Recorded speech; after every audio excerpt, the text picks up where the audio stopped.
अस्सलामुअलैकुम नाजरीन ग्रामी, इस सदी का तवील तरीन चांद गिरहण होने वाला है। जी हाँ नाजरीन, ये बात भी काबिल ज़िक्र है कि 600 साल बाद ये तवील तरीन जुज़वी चांद गिरहण देखा जाएगा।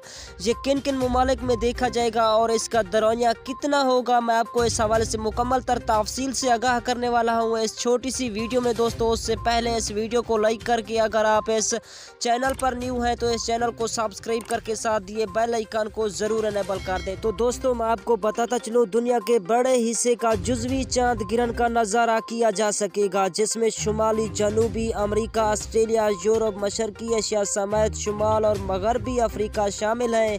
ताहम पाकिस्तान में चांद गिरहण नज़र नहीं आएगा। गिरहण का दौरानिया तकरीबन 3.5 घंटे होगा। रिपोर्ट के मुताबिक साल के दूसरे चांद गिरहण का आगाज़ पाकिस्तान में 19 नवंबर को पाकिस्तानी वक्त के मुताबिक 11:02 पर होगा। जुज़वी चांद गिरहण का इख्तिताम दोपहर 3:47 पर, जबकि मैं आपको बताता चलूँ मुकम्मल इख्तिताम 5:04 पर होगा।